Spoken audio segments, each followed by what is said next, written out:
Hi, I'm Aki Kareem reporting for British Boxers website, and I've got the pleasure of being joined by Mr. Matthew Hatton today. Matthew, thanks for letting us come down here today. Just seen some problem at all. A great session there with you two lads. They're looking fantastic.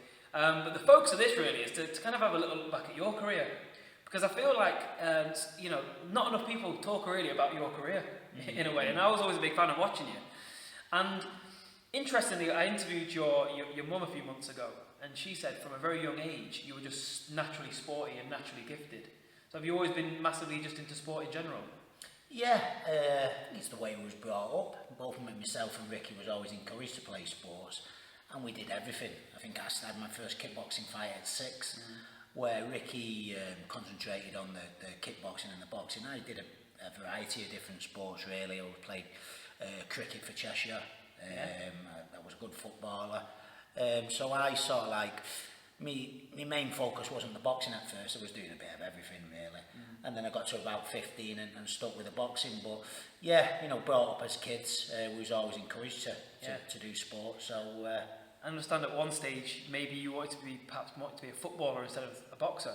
Is that at one stage that was the case? Yeah, I think as a kid you don't know what you want to do, and I was quite a good footballer, and that was my main focus really. That's where I saw my future. Again, I was playing the cricket. The cricket, I can't say I was a fantastic cricketer. I was okay, but that was a sport I really enjoyed playing. But as I got a little bit older, the boxing started taking over. I'd say when I first started boxing, I was probably a better footballer than boxing, but it sounds silly getting cracked on the nose. I preferred the boxing. I enjoyed the boxing a lot more. So that became you actually enjoyed getting hit. I did. Yeah, as daft as it sound. As daft as it sound. Well, what do you think that comes from then? Do you think it's sort of like you sort of had something inside that was like you were just made for the game, really? I think so. Again, because people always, obviously myself and Ricky boxing, people always assume it's been a boxing family, where necessarily it wasn't. My dad was a footballer. Obviously being the younger sibling, I used to follow what Ricky was doing, so he got into the kickboxing, I got into it, and I followed him into it. But yeah, just something that was in us really, and like I say, I was good at other sports, but I really enjoyed the boxing. That was what you enjoyed best. So and did having a brother like Ricky sort of inspire you to sort of pursue it as a career? Oh, absolutely, yeah. Seeing when I was 15, Ricky was probably just turning professional or thinking about turning professional, seeing how well he was doing in it, and I had a bit of talent there myself, and I could see he had a future and a profession in it. So yeah, definitely, I think it's the case with a lot of younger brothers. They follow the older brothers, and seeing how good Ricky was, and how well he was doing, thought, yeah, I fancy a piece of that. I mean, it's interesting because people don't realise. I always think, when I think about you as a professional fighter, I always think of toughness as being one of your main attributes. And you were only stopped once, and that was by a cut, and that was against David Keir, wasn't it? Yeah. But really, you've been in with some massive punches, and it seemed almost like the punches were kind of bouncing off you in a way. Yeah, I mean, it's like you say, when that's probably a lot of me, even though I had a lot of good wins in career, I'm probably best known for the fights that we spoke of before, the Alvarez, the Brook fight. But I always had a very, 52 fights. Never really stopped. It was a cut eye stoppage. A fighter was winning, clash of heads, open the cut, referee dived in and stopped it. But yeah, I certainly don't. Probably one of my best assets as a fighter was the toughness and the chin. I was only ever legitimately put down once in my career in 52 fights. And I think that even when I was a kid, I'd spar with a lot of the pros, a lot of heavier people, and I have always had that ability to take a good shot. Now, of course, you won the European title against Branco, I think it was. Was that the pinnacle for you of your career, or going and fighting these big fights in the States? Was that the pinnacle? Yeah, no, it's like I said, even though I'm probably better known for me losing efforts, I think the highlight for me was definitely winning the European title, especially after a lot of people wrote me off early in my career. And again, I was in a very good period when I was European champion. I won the title against Gianluca Branco, who still to this day has only ever lost 3 fights. To myself, Arturo Gatti and Miguel Cotto. So, you know, people always again knocked me at the time, and Branco wasn't this. Branco was still European champion 18 months ago at 45 years of age, so he was a really good fighter. And I won the European title, a great night for me. Again, especially after people wrote me off through my career, said I was never going to get to British title level. I always had self-belief. That's one thing I never lacked, that I could win significant titles. And again, when I won the European title, my first defence was against a former world champion, a guy called Yuri Nuzhenenko, who again was a tough guy. And again, sometimes I don't think I get the plaudits what I deserve. In the fight against Nuzhenenko, who broke my jaw in the first round, I got on to win the fight over 12 rounds. Exactly. And because he wasn't a big name, but he was a seriously dangerous guy. Yeah, and he was a current world champion. He'd only lost the world title, I think, 12 months previous. So again, he was a good fighter, but again, that win got overlooked. But I'm certainly not one of these who looks back and regrets it. I had a fantastic career. Yeah. I had 52 professional fights. I enjoyed every single minute of it. Like I say, in some big fights, great nights, winning the European title, challenging Alvarez for the world title away from home. So I don't look back on my career with any regrets. I enjoyed it thoroughly, very lucky, boxed all over the world in some fantastic venues, and earned well out of the sport. So I got out at the right time. I look back and I'm not one of these who's can I give it one more go? If I wanted to do that, I'm still a young man, I'm still fairly fit, I could do it, but 52 fights, I'd had my fill and really enjoyed it. Yeah, and your last fight was against Van Heerden in an interesting way. You've actually fought in South Africa in that fight. Again, yeah, very fortunate, boxed all over the world. It was a great venue over there, the promoter really looked after, and that was part of the reason why I decided to stop boxing. I was disappointed after that fight, lost on points. But again, even after Do you feel like you lost that fight? Yeah, absolutely. I'm not one of the I won. I lost the fight. But again, I always used to contemplate and look back on my fights, and straight away after that fight, no disrespect to Chris, who's a good fighter. After the fight, I looked down and I assessed the fight, and no disrespect to him, I think 2 years ago I wiped the floor with him, and I thought, why did I lose that fight? He wanted to win more than me, simple. And sometimes you've got to be honest with yourself. I come away, I thought about continuing my career, but by that stage I wasn't quite as hungry as I was early in my career, and I didn't think Van Heerden was a better fighter than me, far from it. I just thought he wanted to win the fight more than me, and that's when I knew it was time to call it a day. And it's interesting you said that, because you actually, some fighters find it very difficult to leave the sport, and they campaign on in the years when they shouldn't necessarily be fighting. But you didn't. So in terms of how did you make that transition away from the ring? Yeah, it was one of them where I did contemplate continuing fighting. Just before the Van Heerden fight, actually, I was sparring with Jack Catterall, actually. Took a shot, and I noticed my vision wasn't quite right after that fight. But anyway, went through the training camp, and it didn't affect the fight at all. But I noticed my vision wasn't quite right, so after the fight in South Africa, disappointed with the performance. Again, thought it was a fight I could win a couple of years ago, but I didn't want to rush into anything. When I come back, I went to see an eye specialist who told me that I'd damaged the nerves in the corner of my eye. They said it's not a significant operation, but it is an operation. 12 months out of the ring, you can carry on. So a few things come together. I contemplated long and hard. I did think about, I was still getting offered fights, good fights at the time. But I just thought, you know what, I've got 2 small kids now again, which changes your outlook on things. And with a performance, with a problem with my eye, I thought, you know what, it's time to get out now. I've had 52 fights. And in life, in boxing, you've always got to move forward. And the only thing I didn't achieve was that world title. I was European champion. I never lost that. I was undefeated European champion. I had 3 attempts at the world title, unsuccessful. And I thought, what more can I achieve in the sport? Do I still believe I can become a world champion? Is it worth me carrying on? And the answer was no.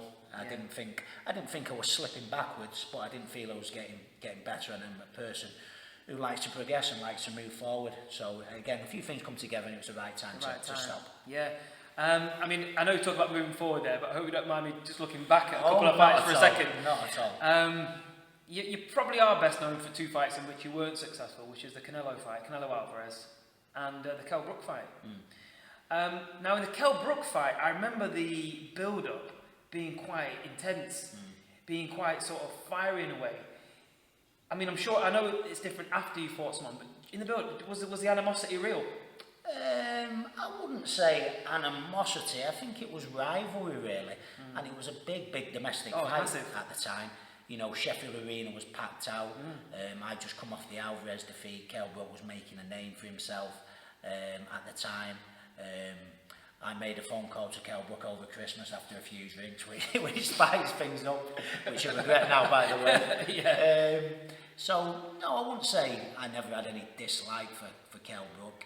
I just always believed I was the number one. And it was grating on me a little bit when people were saying it was him.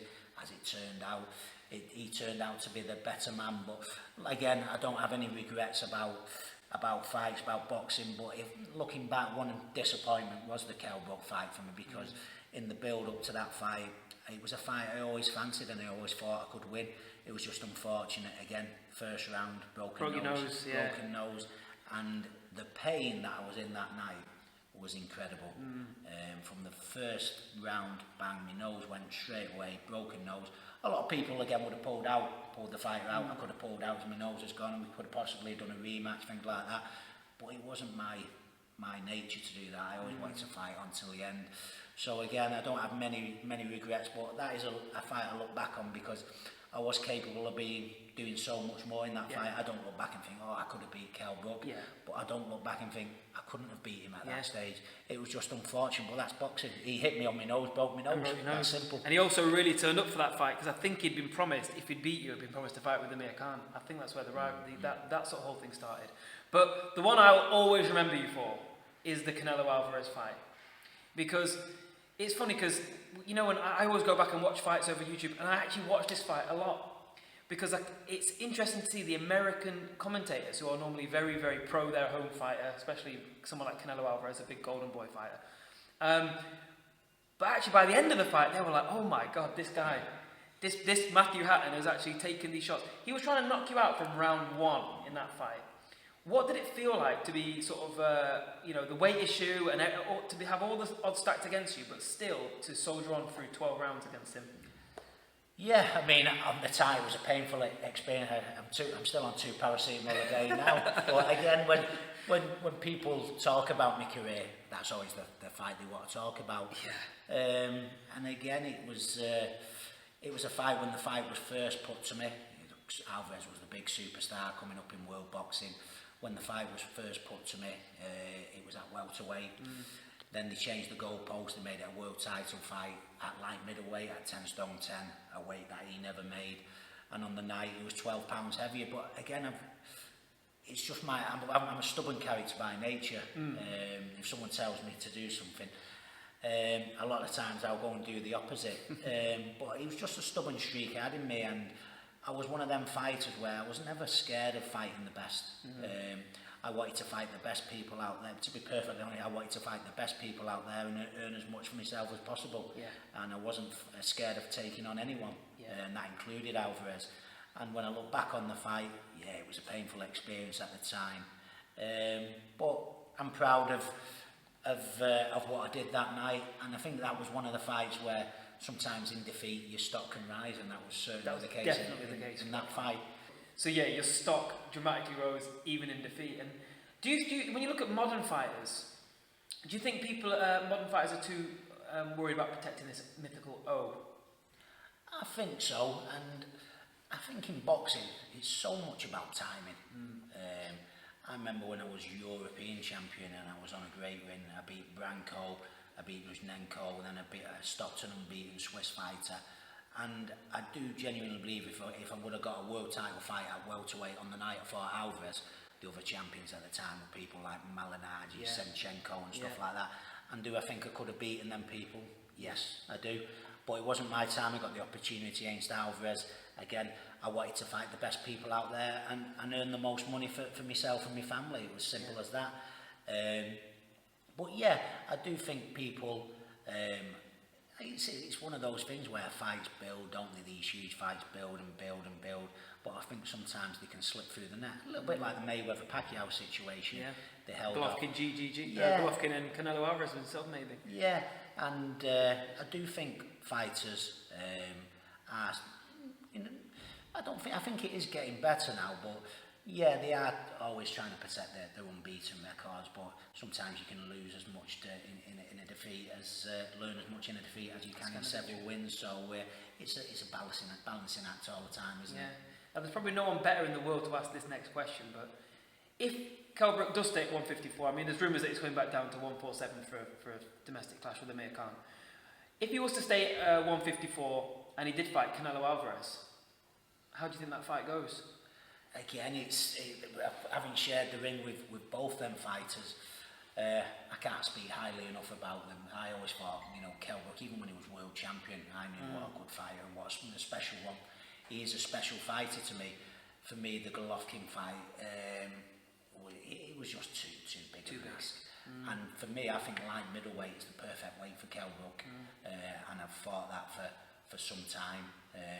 If Kell goes to light middleweight, I think he can do really, really well at light middleweight and certainly pick up world titles. Do I think he can beat Alvarez? No, I don't. I don't. I think it'd be a fantastic fight, and again, that'd be on the top of, towards the top of one of my wish lists. Yeah. The fight I really want to see him in is a fight with Amir Khan, and I speak for everyone there. I mean, for me, Kell Brook, it would be fantastic at light middleweight. When you look at the other light middleweight champions now, for me, he beats all of them. Right. The one person he doesn't beat is Alvarez. It's Alvarez. Now, you mentioned the Amir Khan fight. That's rumoured to be happening in a big fight in the summer at 147 pounds. Well, that's the weight that Amir Khan wants to fight at. Eddie Hearn recently said maybe he's going to negotiate for a catchweight. I don't know. We touched on it earlier in the gym, but that was off camera. So, on camera, how do you think that fight goes? Again, it's a great fight, and it has been for some time. And we all, as boxing fans, love a bit of rivalry, a bit of needle. You can taste it with them two. Yeah. There's genuine dislike for each other. Again, it's a great matchup, 50-50. But I'm not a person who sits on the fence. I've always believed Kell Brook could beat Amir Khan. I might be in the minority there, and I think as it's gone on, people now starting to see a little bit more 50-50 now. But Kell Brook, such good timing, and they say in boxing sometimes timing beats speed. And I was surprised how good Kell Brook, how good his timing was. But one thing that did surprise me was the power. Really, yeah. Phenomenal punching power. And if he hits Khan, he knocks him out for me. Yeah. And he's good enough to catch him. So for me, it's a great matchup. Again, we talk about mythical matchups and top of the wish. If I was picking any fight now, that'd be the one. Top of the wish list, definitely. For me, Kell Brook would win that. Even above Alvarez and GGG. Yeah, well, domestic fight. Domestic fights always got to win. Can't be. Fair enough. And just finally, on a last sort of note, we've just seen there you training with your two lads. Okay, fantastic, Matty Main and Adam Haig, and they're looking brilliant. And the way you work together with them, it's clear you've got a great chemistry with them. It's clear you love training. How do you find your life now as a trainer compares to life as a fighter, and what things do you love about training? Well, I always had one eye on being a trainer, even when I was boxing myself. It sounds a silly thing to say. I always had in my head that I wanted to become a trainer, and I've been very lucky over the years. Been boxing for lots of years now, a lot of fights, boxed as an amateur, 52 professional fights. Again, been very fortunate, boxed all over the world, trained all over the world, worked with so many different trainers, some of your best trainers in world boxing. So I know my knowledge is, when it comes to boxing, is second to none really. I've been there, I've done it myself, and I've trained all over the world with lots of different trainers. So now, again, I really enjoy working, that's my passion, is the boxing, and it still is. Working with the guys like Adam and Matty. Adam won 8 out of 22 amateur fights. Now, I see him as one of the best prospects out there, and people are going to know all about me. Matthew never boxed in his life, and when I see what they're capable of doing now, it does make me proud, and I do find it very rewarding as a trainer. and that's my goal now, is to, like I say, I always wanted to be one of the best fighters out there.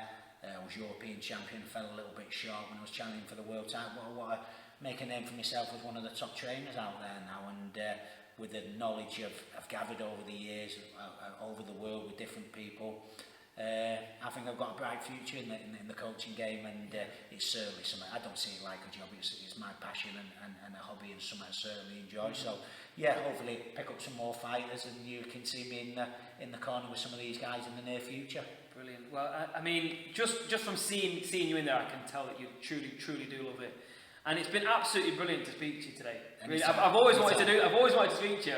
It's been brilliant. And just finally, you've got your two fighters are fighting on the 10th of February at Bowlers Exhibition Centre. Yeah. And that's on that's on a Anthony. Is it on a Farrell show? Kieran Farrell. Yeah. That's on a Kieran Farrell show. Yeah. I was going to say Anthony Farnell for some reason. That's on a Kieran Farrell show. And you know, literally, they've got a big future, those two lads. Yeah, again, we was chatting before. Adam, such an exciting style. One of them where you've got to hold him back a little bit of time, but when he starts letting the punches go, he really does get the hairs on the back of your neck standing on end. Really good fighter to watch. And Matt's got the full package. You know, you've seen him today. He looks the part. He talks well, but he can fight. He's a great athlete. He's so fast. And if he can stay injury free, which has been the challenge with him so far, for me, if he can stay injury free, he's a future star. He really is. He'd be good at anything, Matthew. Fantastic. And make sure you look out for those guys. Yeah, definitely. Matthew Hatton, thanks so much for letting us interview you. It's Thank been a real pleasure. I'm here with Mr. Matthew Hatton at Metro Fitness in Stockport. Power!